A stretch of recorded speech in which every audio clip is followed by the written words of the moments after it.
Patuloy na nagbibigay serbisyo. Pag-asa at saya. GMA Regional TV. Kapuso ng bawat Pilipino.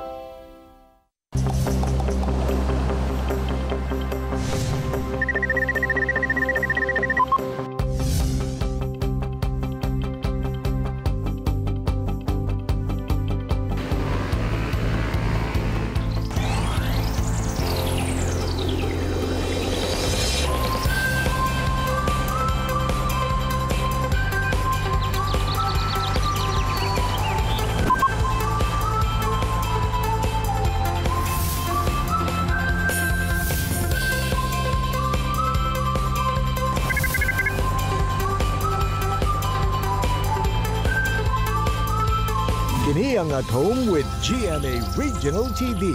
Maayong Tuesday morning mga kapuso all over Mindanao. Atong kamusahon atong mga kapuso sa Dato of Dinsinsuwat ug Buluan sa Maguindanao Province. Sa may buntag. Mayong buntag sab Jill, kamusta sab nato atong mga kapuso sa Dapitan City ug Dipolog City sa Zamboanga del Norte Province. Mga kapuso, karong buntaga sa mga boat mag-water rafting adventure. Usa ang Cagayan de Oro River sa best water rafting destination sa Mindanao. Ug subay ni ana, makauban nato si Roldan Caaminio. Samtang saya ato sabsayron kung paunsa nilampos ang usa ka Mindanawan sa dairy buffalo farming. Ug gipasidunggan siya isip Philippine Carabao Center 2019 Outstanding Farmer sa independent category. Si Dominic Paclibar, gikan Mlang, Cotabato Province. Og sa Best Talk, makauban at ni Resi, si Kapusong, Psalms David. Una ka na mga kapuso, nasayod ba mo kung asa nagikan ang pangalan sa probinsya sa Basilan? Nailhan ang Basilan sa metallurgy o ang paghimo og sandata, sundang o hinagiban. Busa ang Basilan nagikan sa basi nga buot pasabot, iron, ug ang balan nga buot pasabot kay magnetic. Gigamit ang basi-balan kaniadto ato sa away tali Muslim leaders ug native sa lugar kontra sa mga mananakop nga Espanyol. Di napildi ang mga Espanyol.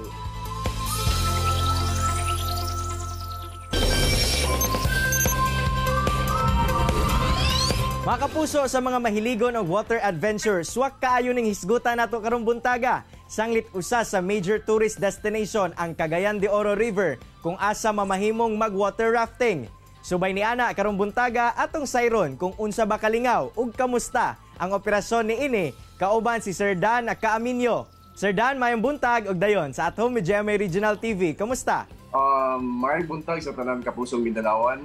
Sir, unang-una, paunsa ba nimo na-discover ang Cagayan de Oro River nga best nga mahimong water rafting destination? Nag-start kini mga mountaineers nga grupo po sa Northern Mindanao Mountaineering Society na discover ang Suba and its potential for river rafting. So, dito nag-start. Ang Cagayan de Oro River is a very unique river. It has 63 to 80 kilometers stretch of river rafting destination, which is we can categorize the level 1, level 2, level 3, level 4 rapids. Then, kani siya nga stretch, ang atong ginahimo sa for commercial is only 24 kilometers. There are still lot of kaning suba nga angayan yapon for open commercially. Taas kayo ang buwan, unique kayo ang Suba sa Cagayan de Oro, and it offers full year round.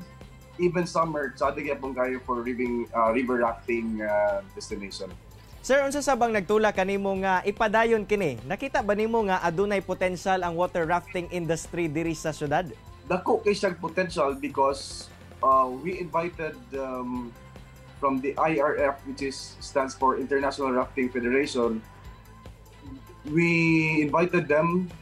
They've been in river rafting the whole world for 45 years to 50, and they found out that the Cagayan de Oro River is pagkakita niya, niingon gid siya nga, I found gold in your river, meaning maayo gid kini siya, at par kani siya compared to other rafting destination worldwide.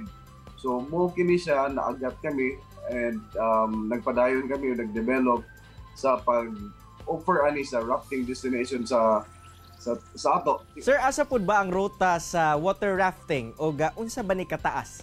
Ang first level katong gitawag na to beginner's course or basic, na siya mo stretch ni siya og mga more or less 12 kilometers.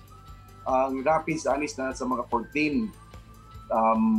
Dito siya mag-start, gitawag na itong put-in dito sa barangay Mambuay, at boundary sa Cagayan de Oro at Talakag, Bukidnon. Muna siya ang Ugyaban, Sitsi Ugyaban. Kanipon siya gitawag na ito advanced level. Naani siya diri kategory sa mga rapids, nasa mga category 2, 3. Unya, mo stretch ni siya og nasa mga more or less 20 kilometers with 22-23 rapids as of this time. Niadtong wala pa ang pandemya, unsa ba kakusog o daghan ba ang mga turista nga gasulay niini nga extreme activity? Yes sir, ang Cagayan de Oro River, ang river rafting, kuan man gud siya dili lang kay lugar diri sa Northern Mindanao, like may Dahilayan Forest Park, labi ng Camiguin. So ang mga tao mudalikyat gud diri sa river rafting, daghan gayo during before sa pandemic, medyo bibo gid at that time. Sir, ikaw ba mismo nagatry pug ka aning water rafting ug kamusta po ang experience, sir? Actually sir, before ko nagnegosyo ani, I'm a river guide, nag-rafting nami. Ako mismo on hand, compete me sa rafting, kinaman ni competition ng rafting. Visit me og kani mga international na competition. Japan, Indonesia, Malaysia, daghan siya kong competition. Even local, diri sa Pilipinas, kami po usahay magpa-event sa mi o competition sa rafting, like atong sa WAO, ato Manginana. So ako mismo, kabalo ko sa lingaw sa river rafting, ako mismo river guide man ko. Sir, unsa ang mga safety measures nga inyong ginapatuman aron masiguro nga luwas ang mga turista? Sa among company, internal nga training, mga international na among mga among gina-invite. And latest galing invitation naman is from the British water safety. Of course, dali na ang basic is the BLS, the basic life support, the water safety, the first aid, kaning mga uguban pa dayon. So then kaning mga river guiding na ay mga kategory nga level 1 ka, level 2, depende na sa imong training magian. Gina-refresh na mo ang mga training sa tanan river guides, sa tanan staff, sa tanan mga photographer na mo, kayaker, pati even sa drivers na mo, tanan mga basic life support, mga first aid, kana yearly gina mo na sa ginambuhat. Sir, karon nga adunay pandemya, kamusta ang inyong operasyon? Aduna ba gyapon mga turista nga ga-inquire sa inyo, ha? Ang sad thing is sa IATF pinaka-last man yata ning nga level because nabilong man mi sa leisure manggod.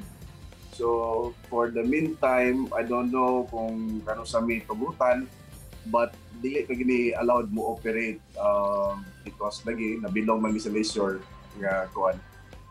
Hopefully basin inahinay na mi open. Naghimo kami og kaugalingan nga protocol.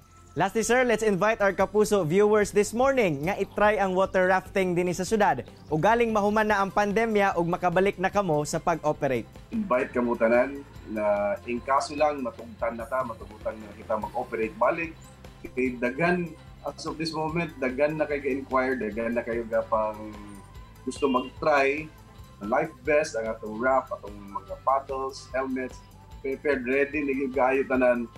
Unya, kita, mga river guides, mga staffs na refresh na.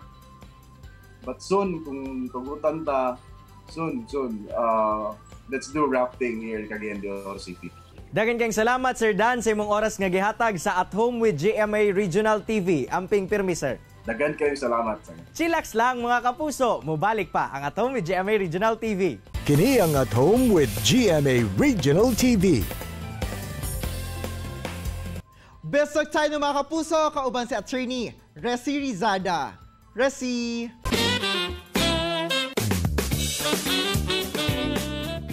Daghang salamat, Argel! Maayong buntag mga kapuso, welcome to Biztalk. Karong buntaga atong makauban si kapuso singer and artist, Sams David. Maayong buntag, Sams, ug welcome sa At Home with GMA Regional TV. How are you doing? Maayong buntag, attorney, at sa mga kapuso natin sa Mindanao. Okay lang po ako ngayong morning. Kayo po, how are you doing this morning? We're doing great.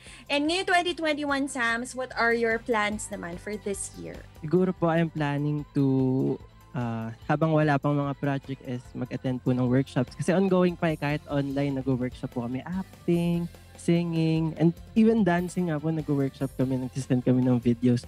So, ang plan ko po ngayon, if hindi pa kaya mag-work physically, is to improve myself, improve my craft, improve yung talents ko, hindi lang yung talents ko, pati yung sarili ko to be a better person. Nako, that's really great. But alam mo, Sams, we in our last interview, I think hindi pa namin naitanong sa'yo, but naging curious yung ibang tao, saan doon nanggaling yung pangalan mo na Sams? Ayun po, marami nga nagtatanong sa akin saan galing yung pangalan ko. So, ako po ay lumaki po ako sa pamilya ng musicians and Christians. So, yung ninang ko po, nung pinanganak ako, naisip niya na pangalanan ako ng Sams David dahil nga po sa background ng family ko, Sams David, which means Songs of David. So, pinag-pray din po nila na hopefully habang lumalaki ako, ay gamitin po ako ng Lord through music. Kaya, yan.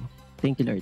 And I think you've been so effective and true to your name dahil parang nung nag-quarantine, you've done a lot of song covers, right? Yes po. Yes po. And using your guitar. Kailan ka ba first natutong mag-gitara, Sams? Actually po, ang first po na natutunan kong instrument ng bata pa lang ako. Kasi my dad is a music teacher. So, tinuruan po niya kami mag-violin. Kaya lang, ngayon hindi ko na maalala yung mga pinag-aralan ko. So, nag-gitara na lang ako. Tinuruan din po ako ni daddy mag-guitar. So, yung nakikita nga po nila sa Instagram ko na nag-short covers ako na nag-gitara. Actually, ang main instrument po na kaya ko talagang i-play na confident ako is yung piano. Have you been able to write your own songs then ba apart from the song covers that you've done? Actually, yes po. I've wrote 2 songs sa loob ng quarantine. And ayun, I'm excited to share them with you guys in the near future. Baka naman pwede kaming humirit ng a few lines of your song or any favorite song mo na lang for 2021 para sa lahat ng ating mga kapuso all over Mindanao. Yan. Siguro po I'm gonna sing a few lines from my first ever single under GMA Music. It's called Di Na Magtatagal. Pinangarap kong tayo hanggang wakas. Minahal kita ng labis, ngunit wala kang nagawa. Pangako mo'y naglako na. Hindi na ako aasa na mabatid mo. Nasasaktan ang aking puso. Ayun! Thank you very Aray! much. Parang, Thank you po. sabi ko lang, ouch ha? Parang, Ouch, ano, diba? masakit. Nga, ano ba kayo? Ay, kanta ko pala yun. sabi ko nga, ano ba to si Sams ngayong umaga? But ito naman, mensahe mo na lang sa lahat ng ating mga kapuso dito sa Mindanao, and please invite them also sa lahat ng iyong projects, shows, and in all of your social media accounts. Ayun po, sa mga kapuso natin sa Mindanao, patuloy lang po tayong lumaban at wag po natin kalimutan magdasal, especially na nandito po tayo in times of crisis. This is the time that we should call up His name. And nawa po patuloy niyo po akong supportahan sa journey ko. Salamat po sa mga Somnatics ko na patuloy sumusuporta sa akin up until now. You guys are the reason why I'm keeping this career going. And nawa po patuloy niyo pong supportahan ang aking single. It's called Di Na Magtatagal. It's available on all digital music platforms. Thank you po. Salamat. Daghang kaayong salamat, Sams. Your future will really be bright. Daghang kaayong salamat and continue to be a blessing. Thank you, attorney, and God bless. And that was Kapusong Sams David. Tutok lang mga kapuso kay bobalik pa ang At Home with GMA Regional TV. Kini ang At Home with GMA Regional TV.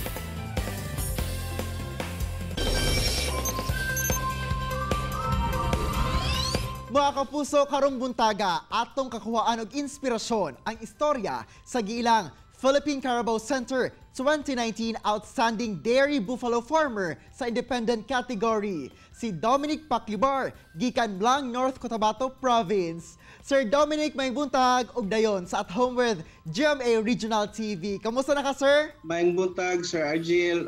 Maayong buntag sa tanan. Sir Dominic, unang-una, please share with us kung paunsa ba ka nagsugod ug paunsa sabdi mo nakita, sir, ang opportunity sa Dairy Buffalo production. niabot ang punto nga naghuna-huna mi sa akong misis nga manarbaho sa ubang nasod. Kaya ang akong asawa usa ka nurse. Sa diya nakastorya namo ang director sa Philippine Carabao Center or PCC USM nga si Director Benjamin Jan Basilio nga usa nako kahigala. Ingon siya nga suwayan daw nako mag-alima og gatasang kalabaw. Katagan ko niya og 25 heads nga kabaw nga ilahang ipautang sa kuha sa ilahang programa nga community-based enterprise development. Sa una, medyo apprehensive po ko kay pag-ulang ko sa dairy industry. Sir, sa pagsugod, unsa ba nga mga training sa imuhang giagian og pila ba ka kalabaw ang anaa sa imuha atong higayuna, sir? Medyo daghan-daghan po lang amo ang training nga giagihan kay naami mga field school nga giatenan diri sa Santo Niño, South Cotabato ug dito sa Nueva Ecija nga kun diin katong Office of the Executive Director nga unsa nga office dito gyud mi gi-train unya giatagan mi nila og 25 kabuok nga female Carabao. Sir, sa panahon nga wala pa nagagatas ang imuhang kalabaw, nagtanom daw ka og mga damo nga pagkaon sab sa kalabaw, sir. Kamusta po ang kita ana, sir? Oo, nagtanom ko og napier kay ang usa nga bagay nga gipasabot gyud sa kuha sa PCC ay ang pag-andam daan og pagkaon sa atong mga hayop. Dili pareha sa baboy nga pwede rata mo atong palengke, palitog feeds, unya pwede na ipakaon. Kini manggong atong karabaw, ginatawag nila nga large ruminant, kinanglan gyud mukaon og sagbot. Mao gyud nga kinanglan mauna ang forage area bago moabot ang atong mga hayop. Sir Dominic, unsa ba kadugay ang imong ginahulat bago makaproduce og gatas ang kalabaw? Basically, magkagatas ta human manganak atong kabaw. Ang gestation period sa buffalo is 11 months. So medyo taas-taas ang waiting time. Pero ang milking days pod nga sa atong buffalo is 300 days or almost 10 months na siya. So gikan sa pagpanganak after 2 months, kay pwede na pod na nato mabuntis pinaagi sa artificial insemination. Isa ka technology nga ginabuhat sa mga technicians nato throughout the country. Magpahulay ra ang ato ang kabaw o pagatas 65 or 2 months before sa expected nga kapanganakan niya.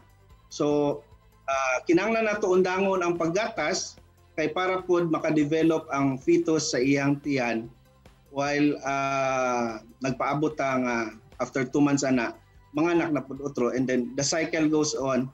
Una ang ato ang dairy buffalo nga cycle sa paggatas nato. Sir, usa ba ang proseso nga ginaagian sa ma-extract nga gatas gikan sa kalabaw? Usa na mi ka approved and FDA certified nga processing plant.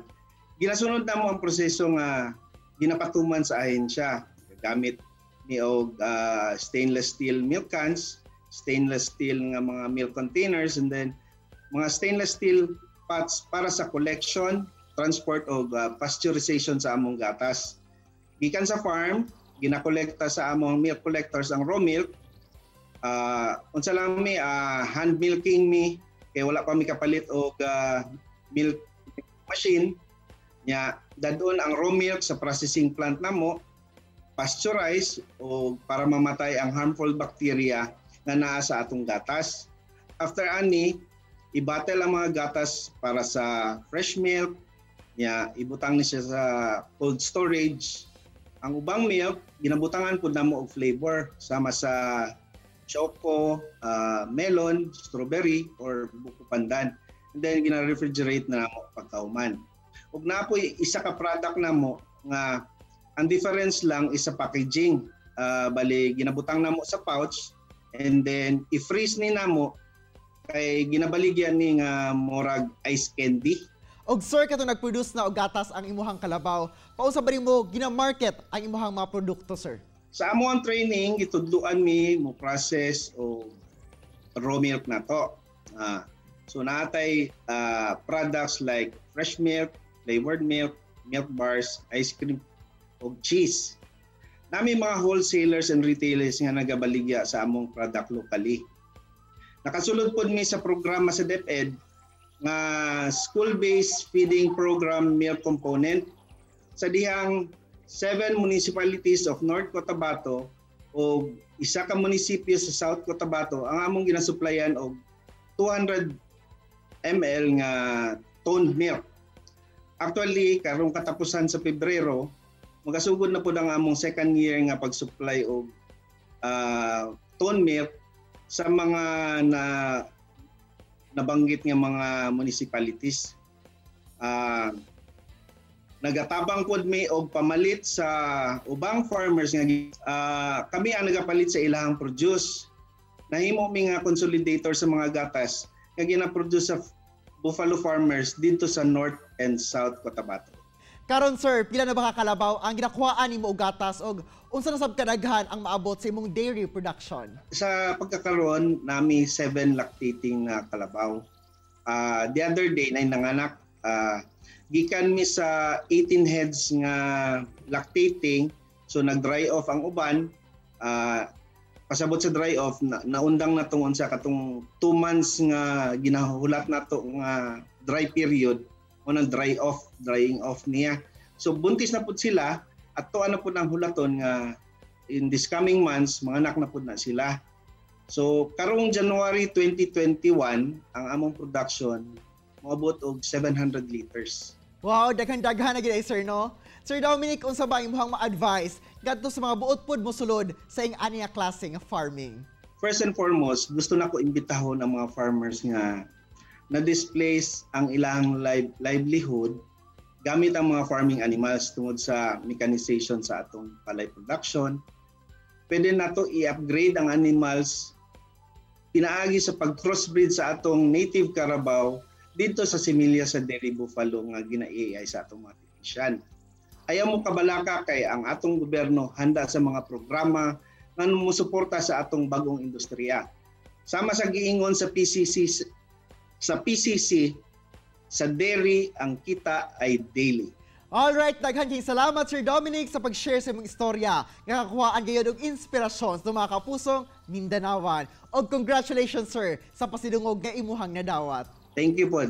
Thank you sa inyong tanan. Sa ipinaagi sa training sa gihanyag sa buhatan sa gobyerno, nakasugod sa dairy buffalo farming si Dominic Paclibar. Diin mas nilambo na karon o gani tungod sa iyang kalampusan gipasidunggan siya isip 2019 PCC Outstanding Farmer. Samtang Jill, tungod sa iyang pagka-river guide kaniadto, nahimo na sab kining pamaagi ni Roldan Caaminio sa pag-abli og water rafting adventure sa Cagayan de Oro River nga naila na karon nga usa ka best water rafting destination. Sayang mga kapuso, karong panahon sa pandemya nahimong productive gihapon si kapusong Psalms David pinaagi sa pag-attend sa kaniyang workshops aron mas mahasa pa ang iyang talento sa pagkanta ug pag-arte. Mga kapuso, unta na inspire ug nakakaton kamo sa gi-share sa itong mga bisita karong buntaga. Sama na lang sa panultihon ni Maya Angelou nga you will face many defeats in life but never let yourself be defeated.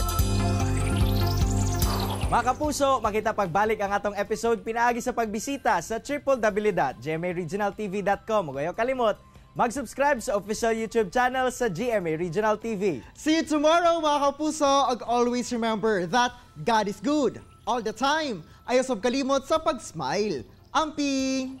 Stay safe and healthy mga kapuso. Ako si Cyril Chavez. Kinisab si Argil Relator. Buong puso para sa kapuso.